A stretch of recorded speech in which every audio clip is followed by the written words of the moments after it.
Good morning. Good morning. Good morning. Good morning. There's nobody here, it feels like. I am talking and nobody is responding. Good morning. Can somebody say thank you? I need some energy this morning. I've been, I'm going to sound real lame, all right? I've been on a cruise all week, and so I'm tired. And you go, how are you tired? It was with my family all week long. And my family's in this room, and I don't care, all right? You're going to need a break from people at a time. And before the cruise, I had 4 days where I flew down to San Antonio. My brother was graduating from Air Force basic training, and so we were proud of him. I'm excited to be able to do that. I'm really, really glad it worked out where I could go visit him. And so my wife couldn't go with me. She went on the cruise, but she couldn't go to that trip with me. So my uncle and I bought some new plane tickets. We went from Baltimore to through St. Louis, met my parents in St. Louis, flew from there down to San Antonio, celebrated with my brother for a couple of days, and then we hopped on a plane Saturday afternoon and headed to Fort Lauderdale to be able to get ready for the cruise. And so we got in, and I actually ran into a good friend of mine. We didn't just run into each other, we had set it up, but a guy who had been attending Element, had been a part of things here, and is now living in Fort Lauderdale working, and so we were excited to be able to do that. We got to catch up, eat some really awful food at Denny's, but it was good food, bad for you. That's what I meant by that. And so we had some fun together. And then Sunday, I got on a cruise ship, and we were gone. But yesterday, getting back on a plane and flying back home, I was just exhausted. We had to be off the ship at 7 a.m., which meant my wife was up at 5, and I was up at 6:45. And we finished packing, we got everything, we got back, and I feel like I slept most of yesterday away. I was up late. Just finishing up some details for this morning. And so I just need some energy back this morning. I need you guys to be a little bit more responsive. See, that's DeAndre, all right? DeAndre doesn't know, but he's going to be up on stage later in this message, and so I'm excited about that for him. But I'll let him get nervous about it for the next 20 minutes, and then I'll have him up here. We're going to have some fun this morning, but I'm going to be talking about a topic of contributing. We're in the middle of a series called Step by Step. The idea is this, that many of us have questions about faith. Many of us have many questions in life, and we search and we search and we search to get those questions answered. But here's what I'm convinced of. Life is not so much a search for questions to be answered as much as it is hungers to be satisfied. I think we have questions, and yes, we want to answer your questions, and yes, we want to engage with them. But if it was simply a matter of answering questions, you could find a different podcast or a book to read that could solve all your problems. But I just don't think that's what's going to fix what we have going on. Because at least for me and for many people that I talk to, what we deal with is a hunger that is much deeper than that. That is the hunger from our souls that's looking to be satisfied. And I believe that only happens in relationship with Christ and taking that next step. And so one of the things we talk about at Element all the time, our vision here is that we want to connect broken and hurting people to Jesus one step at a time. And many times we talk about that, and we've been talking about that for 1.5 years, but we've never done a series on what could be your next step to take. And so we've been doing this series. We had Attend a couple weeks ago about how making church a priority helps us prioritize God in our lives. And there was a lot of value to that. And there was a lot of people here for that message and a lot of people that took a lot of things away from that. And they begin to attend a little bit more. They begin to make church more of a priority. That you can't do faith without doing the fellowship of believers. That God didn't call us to love him but hate his people. That ultimately we've got to be able to get around his people because it's an encouragement and it's a blessing. And we learned that it was helpful for us to get around his people. And then last week, Grayson taught. Now I was out, Grayson taught, people loved it. I saw a lot of comments on Facebook. Some of you texted me and let me know, here's what I want to encourage you to do. Let him know. I didn't preach last week, he did. I don't need to know that he did well. I knew that he was going to do well or he wouldn't have been up here. Let him know. If he was a blessing to you last week, take the time to bless him. Encourage him. See, because I got text messages from people last week that said, hey, this really stuck out to me. We had 2 groups that started last week that were near capacity because of what his message was about in groups. And he talked about the idea that we need to get connected. And what I loved about Grayson's message is that I heard it last Monday before I ever went on that cruise. I heard him talk about it, and he said, this is a thing I've struggled with. See, because I've been hurt by people, and we moved around a lot, and we had a lot of different things going on in life, and it's hard for me to be vulnerable. But his opener to his message was that 2016's been a rough year for some other people, but it's been a great year for me because I've began to embrace vulnerability in a way that I never had before. And my relationships have been growing, and I feel like I've been growing because of it.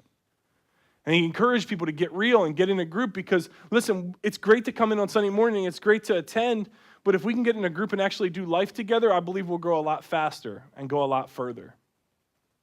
and get a lot more satisfaction out of it. Well, this morning I'm talking about the third step, which is contributing. And there's a lot of people who will want to check out and go, I knew if I go to church. It was my first Sunday. They told me they weren't going to talk about money, and the first thing the dude's going to do is stand up there and talk about money. And it is, but here's what I want you to do.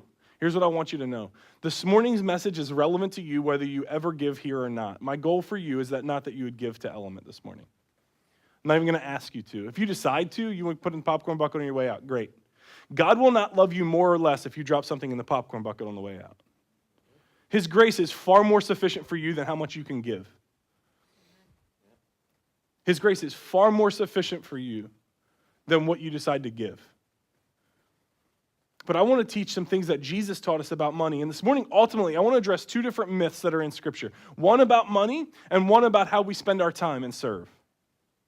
And I'm convinced that if we would understand these things and begin to apply the truths in Scripture, our lives get better, whether we apply them in a church context or not. I think the best place to invest is the local church. The reason I believe that is because Jesus came, he said, I came, I lived, I died for the local church. I gave my entire life to it. It's why I came on earth. It's going to be the thing that's going to satisfy you the most. But I'm convinced if you would just take these principles and apply them, that your life is going to benefit from it. So there's a couple myths we got to address. The first one is this: if we care about something, we'll invest in it. I invest in the things I care about. That's what I always do. If we care about something, I'll invest in it. It's almost like if you can stir my heart up about something, then I'll write the check for it. Right? And this philosophy works, but the result of that philosophy is just that we have guilt-driven giving. Like if it's true that the heart goes first and then our checkbook comes later, then guilt would be the best motivator.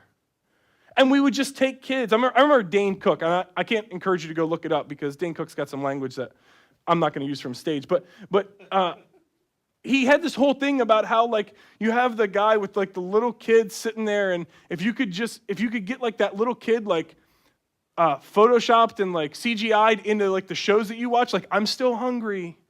You need to give me some change. Like 43 cents would feed me for a month, and you're sitting on your butt eating McDonald's. Like if you could CGI that kid in there, and he had this whole bit about it. It was pretty comical, but it was the idea that like if you could just make people feel more guilty, they'd give more money.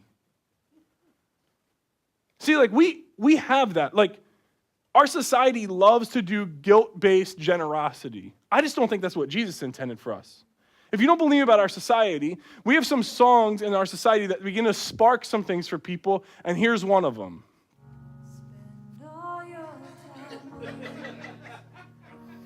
See, what's weird is I'm not looking at the screen, and I'm convinced there's a dog on there and like somebody hugging it, and the dog is like the mangiest thing you've ever seen in your life. We all know it, right? This right here is like the ideal guilt-based commercial. You can cut this. I can't deal with Sarah McLachlan anymore. Only so much that I can do before I feel like I can start giving to the Humane Society. It's just like, it's guilt-driven generosity. Have you ever felt like you've given to something based on your guilt? I'm going to guess that it wasn't that satisfying. And that it really didn't even satisfy your guilt. It just kind of like padded it for a little while until something else came up that made you feel more guilty. See, much like if you're a drug user and like you need to keep using and you need to use more and more to like get that same high, like I feel like our society has gone to, I just need to make them feel more guilty than I made them feel the last time so that this time they'll write the check. And there's a book called When Helping Hurts, all about how when we give sporadically and we give out of guilt, that many times we haven't even helped the people that we were trying to help. That providing something for a moment doesn't actually enable them to have a better life. It just helps us feel better in the moment. And so I'm convinced that if we would move away from some guilt-based generosity, that we would feel more satisfied. We'd stop giving money to things that we don't actually believe in that much. Now, if you believe in the Humane Society, great, give to the Humane Society. This is not about the Humane Society or Sarah McLachlan. It's about the fact that I'm convinced we shouldn't be victims of our own generosity any longer. There's no reason for that. Jesus didn't call us to that. He didn't ever teach us that it was care about something and then begin to give to it. In fact, Jesus says this in Matthew 6. He says, don't store up your treasures on earth, where moths eat them and rust destroys them, and where thieves break in and steal. Store your treasures in heaven, where moths and rust cannot destroy, and thieves cannot break in and steal. Wherever your treasure is, there the desires of your heart will be also. Wherever your treasure is, there the desires of your heart will be also. And he keeps going, says, your eye is a lamp that provides light for the body. If your eye is good, then the whole body's filled with light. But when your eye is bad, your whole body's filled with darkness. And if the light you think you have is actually darkness, how deep is that darkness? And then he says this, in case you are concerned about what is the treasure, no one can serve two masters. You'll hate one and love the other. You'll be devoted to one and despise the other. You cannot serve both God and money. He's not talking about like just some random treasure you found. He's not talking about like some pirate ship thing. He's saying you can't have this battle going on between God and your wallet. It's not going to work. Because what you treasure and where you put that treasure is what you're going to begin to care about. See, I'm convinced that if we would begin to give, if we would flip the script a little bit, we would begin to practice generosity, we would care more about the things that we give to. I know this. I have very, very little money in the stock market. I've only been investing for a short amount of time. I don't pay attention a lot to the stock market. My uncle, for his entire life, has been investing.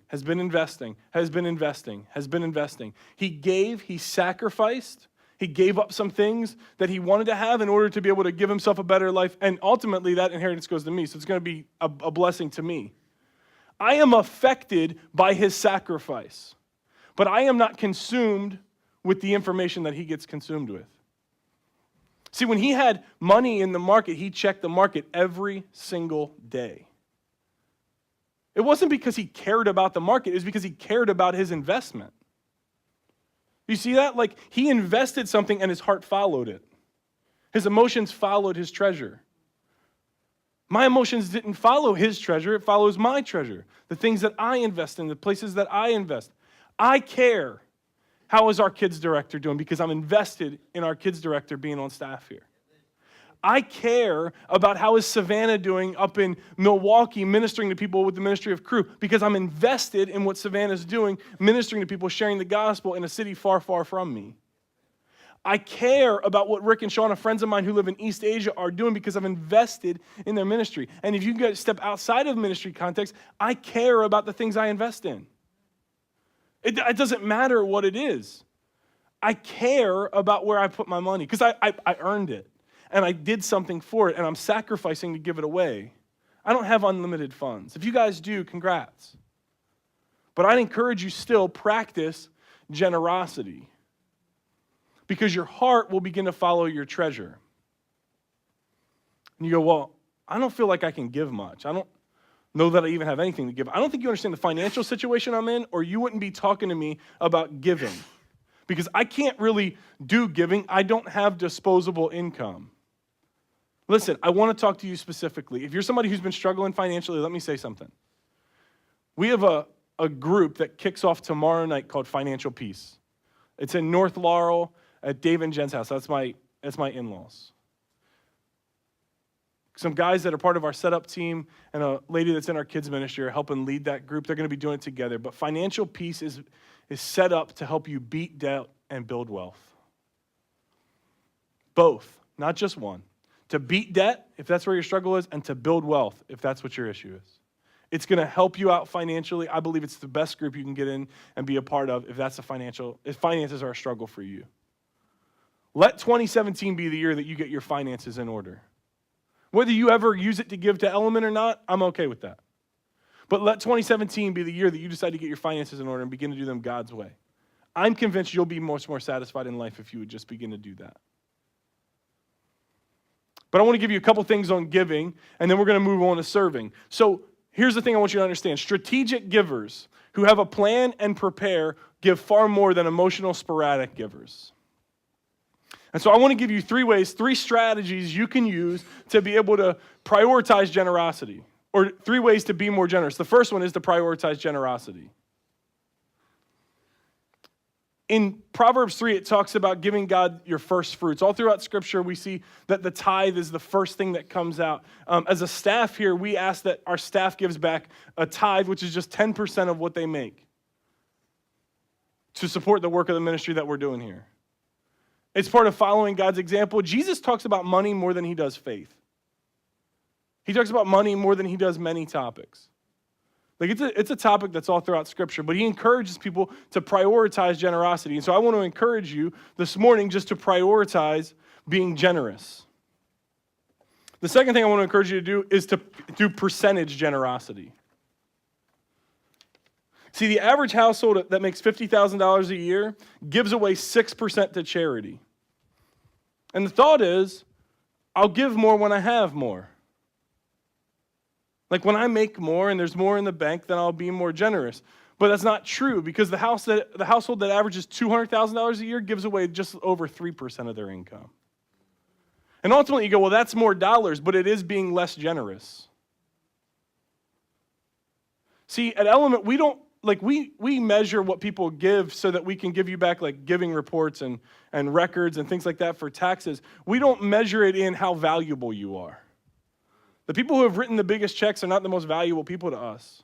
Jesus ultimately pulled his disciples aside at one point and tells this story of a lady who gives 2 pennies. She was poor. She lived on the street. She gave 2 pennies. And somebody else came in and could write a big check, and Jesus says that woman is far more generous than that guy is. And they're like, whoa. He wrote a much bigger check. Jesus, I don't think you saw how many zeros were on that check. He goes, doesn't matter. Percentage-wise, she's far more generous. She gave almost everything that she had, and he gave barely anything that he had. See, Jesus encourages people to give on percentage. I would encourage you, do percentage generosity. I'd actually encourage you with one more thing. Determine now a percentage of your income you're going to live on. Young people, teenagers, college students. Determine now, when you make very little, a percentage of your income that you're going to live on. Save some of it, give some of it away. And continue to hold on to that percentage. Because the philosophy that it's easy to give stuff away when I have more is just not true. You will continue to live outside of your means and continue to set yourself up for failure and for stress and for dissatisfaction in life. Like choose a percentage, and I would say choose a percentage lower than what you think and begin to live on it. And then begin to put the other things away. So we prioritize generosity, we percentage generosity, and then I would encourage you to do progressive generosity. This is the thing that Kim and I are trying to do. We give at least 10%. We actually, and I've said this, and listen, please don't think that I'm up here bragging about what I give. God's blessed me in a way that we're able to give back, and we both love being generous. It's a passion that we have, but we believe in the mission of Element. We give significantly to it. We give about 15% of our income, but our goal is that each year we would continue to increase that. Not that we would drop it off, but that we would continue to increase how much we trust God, because I'm convinced that progressive generosity continues to progress our trust in God. If you go, those things are just impossible for me, listen, financial peace is for you, and I really want to encourage you to do it. We would love to see your finances get in order, whether you ever give here or not.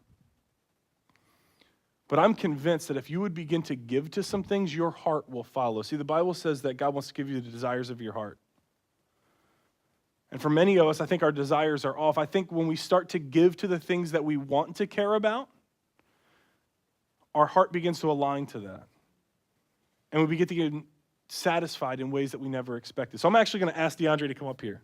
I didn't ask him for permission to ask him to come up here, but he's going to come up here because I'm calling him out in the middle of service. So I had some people ask me why I call out people in messages and things like that. Listen, DeAndre did give people permission to talk about him this morning, but I want to share part of his story. See, here's what I want to know. When did you start coming to Element, DeAndre? November. All right, so November of last year. So here's what I want to ask you guys to do. Anybody who gave to Element prior to last November, can you just stand up for me? Yeah, I don't care if it was like $5 or $50,000. Doesn't matter to me. If you gave to Element prior to November, just stand up. All right. So if you knew DeAndre prior to your giving, you can sit down because I needed to help you understand something. Like, you knew DeAndre prior to giving it all to Element. Okay. So here's the thing. None of the people standing in the room cared about DeAndre. But they all care about his story now. See, because DeAndre is somebody who struggles. He came and sat in a small group and he talked about, I struggle. Yeah, you guys can go ahead and sit down. You can't yet. DeAndre came in this small group and said, I'm excited to be a part of this church. I said, how'd you find out about us? He said, well, Liz and Kristen walked over to First Watch where I was serving, and they just asked me if I wanted to go check out their church. And he said, they gave me one of these little red cards, and I just put it in my wallet, and I didn't really use it. And for 3 months, I didn't really go, because that was over the summer they did that, and he didn't start coming until November. And then he came, and then he got connected, and he liked the service, and he came to a small group, and he said, I'm struggling in life, and I'm having some issues, and I'm working through some things. I said, well, who do you have to talk to? He said, I don't really have anybody that I talk to. He said, this group is who I talk to. And he began to open up and talk about his struggles with partying, and his struggles with feeling like life was directionless, and his struggles with feeling like he was dealing with some depression and some different things that he couldn't get his hand around. He's talked to me about some more personal things that he goes, I'm just dealing with stuff that I can't get my head around. We've sat up there in the back row. We've prayed together. We've talked together. We've developed a good relationship so that I can pour into him and begin to invest there. But all of those people who stood didn't know DeAndre when they started giving. But DeAndre, a couple weeks ago, sat with his friend Jeremiah, and we're sitting together, and DeAndre goes, listen, I've never been baptized, and I think it's time for me to take that step. And I said, help me understand that, DeAndre. And he goes, listen, I got saved a long time ago, but I feel like baptism is that moment where I go all in with Jesus, and I've never gone all in with him. I've been holding some things back, and I've been holding some struggles back, and I want to get my life more focused on Christ, and I know this is my next step to take, even if it's just a step of obedience, because Jesus commanded me to do it. And he asked me some questions, and we talked through it. And DeAndre, I'm convinced, I had a conversation with you, Sunday in the airport. Yeah. Sunday in the airport, and we were talking, and I'm convinced of this for DeAndre. I'm not just saying this because he's up here. I'm convinced that God has huge things in store for him, and as he continues to push and develop and continue to follow Christ, that God's going to continue to open doors for him that's going to blow his mind. But here's what I know, that Devin, who sits back there and has been doing production long before we started, cares far more about DeAndre because he gave than he ever would have had he not. He didn't know DeAndre when we started. June 2015, when we started this church, had no clue who this dude was. We just said we want to begin investing because we want to see broken and hurting people who have a lot of questions in life who aren't going to church reached with the gospel. And because people were willing to sacrifice, because people were willing to dig into their wallets, because people were saying, I'm willing to put my treasure before my heart, their heart cares much more about a person that they never knew. You can go ahead and sit down. He's up here hyperventilating. Here's what I want you to know about him. I want you to be there on February 5th, 2 weeks from now. We're going to do a baptism party at my house. He's going to be getting baptized alongside Nick and Erica, alongside some other people. Listen, I'm also convinced of this. We've got 2 more people who have been talking to me about baptism saying, I don't know if it's my next step to take. If you've accepted Christ or you've been wanting to follow Jesus, but you haven't put it in action by taking the step of baptism and doing the thing that Jesus calls us to do, I'd encourage you to be obedient. Check the box about baptism, get signed up for it, and let's baptize you. We're going to be doing it at my house. Not in the bathtub, because I've been getting asked that a lot. We've got a portable hot tub. We're going to be setting it up in the garage. We're going to have a lot of fun with it, and we're going to be doing baptisms there. But we got at least 3 baptisms that we're doing, and I'm hoping we have more. Because here's what I know about DeAndre. His life is changing for the better because of the investment of the people at Element. Because there were people who were willing to invest long before they knew him. There's people who now care about him that may have never cared otherwise. His life is able to be changed by the grace and truth of the gospel because we were willing to buy in before we ever knew somebody. And I'm convinced that if we as people would begin to put our treasure first and say, I'm going to invest in the things that I want to care about more, we would begin to care far more about the things that are actually satisfying in our lives. But it takes a shift. And it takes getting away from the myth that if I care about something, then I'll just begin to invest in it. Because that's just not true. The second thing I want to do real quick, and I'm going to hit this one much faster, is that the second myth we have to address is that once I get there, I'll do what it takes to stay there. See, I said this in high school. I was an athlete in high school, and I said, once I get to the college level, I'll act like a college player. Like, I play high school basketball. I'm the captain of my team, right? I'm entitled to be a college player. That's not actually true. It didn't work out that way. But what I said was, when I get to college, then I'll work harder. When I become a college ball player, I'll do what it takes to stay a college ball player. It's almost as if, like, responsibility follows being rewarded. See, in the work context, a lot of us say this: if I made more, I'd work harder. If I made what my boss made, I'd work as hard as they do. Or I'd work even harder than them. If I had what they had, or if I got what they got, or if the title was given to me, then I would do what it takes to keep it. I'm just not convinced that's true. See, I think the reverse is true. I think reward is the result of responsibility, not the other way around. Jesus taught this one passage on, Jesus taught one time, I got to look at my notes, I'm sorry. Jesus taught in Matthew 20, it'll be different among you.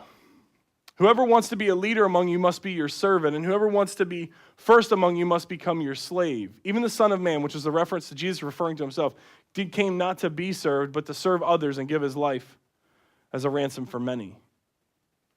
See, like, the title, Savior of the world, didn't come because Jesus had earned it, or didn't come until he had earned it. We don't get rewarded for things that we haven't been responsible enough to get. And I think so many times in life we go, once I get there, I'll do what it takes to stay there. See, we have levels of serving at Element. Like, we have an org chart. It's a bit detailed. I'll give you the really quick overview. The one person that's not on here that should be on there, and we're working on getting him on there, is Jesus. Now, ultimately, we're submitting to Christ. We do our org chart upside down based on this last passage that we just read, because we believe whoever is the leader needs to be the servant of everybody. So the lead pastor is me. We have a group of overseers. That's 3 pastors of other churches, 1 in our area, 2 not in our area, that are invested in Element, that care about it, and are mentors and accountability for me to make sure I have people pastoring me and caring for me, because I don't get to do life outside of community just like you guys don't. But that's me. Now, below that, or if the org chart was flipped, ultimately be above it would be Jesus, because ultimately I have to submit to Christ in everything that I do. I don't get to lead the church the way I want it. I got to lead it the way Jesus calls me to lead it. But it's my job as pastor to pour into our staff and our elders and our trustees, the people that take care of leading, our coordinators for Sunday morning and for e-kids and for e-groups. And then they pour into their team leaders, who pour into supporters and volunteers, who pour into regular attenders, who ultimately are here to serve guests. At the end of the day, the title of pastor or the title of staff or the title of coordinator only gets you more responsibility, not more freedom. See, we believe that if you're here to serve. Like, I wore this shirt this morning. This is from the Air Force, but service before self. What if we would actually begin to adopt a mentality, then instead of saying, I'm here just so I would get something out of it, I'm here so that somebody else could get something out of it. I'll give, I'll serve, I'll do what it takes so that somebody else who walks in this door who doesn't know Jesus can experience truth and grace. So somebody like DeAndre can continue to have a story of experiencing the gospel in a very real way, and that we would have more stories of more people who walked in the door and would experience the same thing. I'm convinced that if we would begin to serve and begin to see it as, I need to put serving over what I prefer. See, Aaron, the guy that I hung out with this week, that was a part of our church, and he picked me up in Fort Lauderdale, Aaron gave me a quote, and I'm going to read it because I don't want to mess it up. But we were talking one night at small group, and he was asking about giving to Element. He hadn't started giving. He wanted to. He said, listen, I want to start serving, but ultimately, here's what I know. That in the moments where I've given to something financially, but I haven't served there, and in the moments where I've served somewhere, but I haven't supported it financially, I've gotten something out of it, but I haven't gotten as much out of it. He said, I got something out of it, but ultimately I find far more satisfaction in life when I invest my time and my energy in the same place to accomplish the same purpose. When I direct my efforts, when I stopped hedging my bets, that's when I became and experienced more satisfaction than I'd ever thought possible. And Aaron began investing in Element. He's still investing in Element. He's in Fort Lauderdale. How's he serving? He's serving alongside our website team. He's a part of our production. He wants to help us do it better because he believes in what's going on here and he's benefited from it. But ultimately, he cares about seeing people like DeAndre and the people like DeAndre that we don't even know come to Christ. He said, I'm bought in. I want to be a part of it. I don't want to let it go. I got to live in Florida. I can go to a church down here. I'm going to invest there too, but I'm still invested in Element because I care about the people of Laurel. See, I'm convinced that if we would get this mentality, listen, I hope that you serve here. I hope that you say, Element's a place I want to be. I like it. I benefit from it. I want to serve. I want to give back. Great. We have ways that you can serve and ways that we want to enable you to serve. And we're going to be talking about that some next week. I hope that you give here and say, this is something I believe in and something I want to support and something that I want to care about more. And I want to see more stories like of people that I don't even know yet. And so I'm going to start to dig deeper and give more and practice more generosity. I hope that all that happens. But whether you give or serve here, we're not going to love you more or less. You're not going to have a less comfortable seat or a more comfortable seat. It's not going to change. The seats are all comfortable. Amen. We're invested in that because we want to create a comfy place to be in church. We get that it can be uncomfortable. But ultimately, for you, I hope that you get this idea of contributing. I want you to get the mentality that I don't just want to be a taker, but I want to be a giver. That life is better when I'm giving good things than when I'm just taking them. Life is better when I move away from guilt-based generosity to faith-based generosity. When I begin to prioritize it and percentage it and do progressive things with it, that God ultimately gives me more satisfaction from that. I hope that you get that for you, not for me. Listen, Jesus calls us to give to the local church. If Element's not your local church, then give to yours. If you don't have one, but you don't believe in us yet, come see me. I'll give you some other great ones in our area that are seeing people come to Christ through the gospel, and you can give there. You don't have to give here. But I believe in Laurel, we do truth and grace as best as anybody can. I love the way we do it, and I love who we are as a group of people, and I'm bought in here. My wife and I are heavily invested. Not just because I get a paycheck. We're heavily invested because we believe in the mission of this church and the group of people who have been a part of it. So each week in this series, we've kind of had a question that's a challenge, and then a measuring stick of a way to know if you're actually doing that. So I want to ask you a couple questions as the band comes back up. Here's a question for the individual. Am I giving to and serving in a local church? It's a question we should all be able to answer. And the measuring stick, if you go, yeah, I want to say that I am, but I haven't really done it in 6 years. Well, let me help you. There's a measuring stick. In the past month, have I given to and served in a local church? If that's something you go, hey, I'm compelled this morning, I want to give, you shouldn't feel guilty. I've tried every way that I can to not make you feel guilty about giving here. I want to encourage you and invite you to give. It's not a guilt-based thing. But in the past month, have I given to and served in a local church? And then as a church at Element, we believe that we have next steps to take as well. And so the question we ask ourselves is, are we spending wisely and empowering people to serve regularly? We're getting ready to send out an annual report. So anybody who gave at all in 2016 or served in 2016 is going to get an annual report about some of the things that God has done because we believe we're responsible to you. And we need to make sure that you understand that we've spent your money wisely. We haven't wasted it. We have a budget meeting this Tuesday night where we're going to be talking about how we spend money going forward in 2017. And I want you to understand that our trustees, a group of people who help us be set financially, have broken everything in our budget down to $10 increments. And we go off $10 because we have a college student who goes to Geneva College who gives $10 a month because it's all she can afford to give. We've had people write $25,000 checks and we go, but we got to break it down to $10 because there's a $10 college student who's given everything she can and we don't want to waste it. We don't just get to waste $10 because there's people sacrificing to give it. So we pinch pennies as a team to make sure that we can do things well. So we have to answer on how we've been spending it. And so you're going to be getting a report. If you've given it all, you're going to be getting a report so that you know we've been spending that money wisely. And then we ask the question, are we empowering people to serve regularly? And then our measuring stick, if we've been doing that, is what percentage of our Sunday morning attendance are we engaging in the mission of Element? We can look at the number of people giving and the number of people serving and base it on how many people are here on Sunday. Are we helping people take their next step? to actually contribute to the mission that we've bought into. Because this morning is one of those messages where it's like, you kind of walk away and you go, I know what that thing is, but I don't know if I'm ready to do it. I'd encourage you to come back for this series. Continue to be here. Continue to attend. Continue to prioritize God in your life. And if he leads you to take the next step, then you take that next step. But if you go, I don't know about it, and I'm not sure if I care about that thing, Jesus says, where your treasure is, there your heart will be also. And I'd encourage you to go home this week and ask this question to you and to your spouse. What do we want to care about more? What really is valuable to us in a logical moment, not in a guilt-driven moment, not in an emotional time?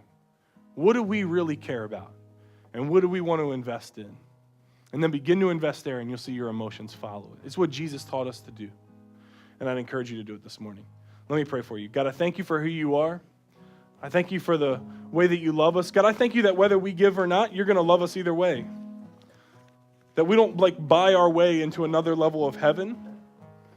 That your grace is the only thing that gets us into your presence.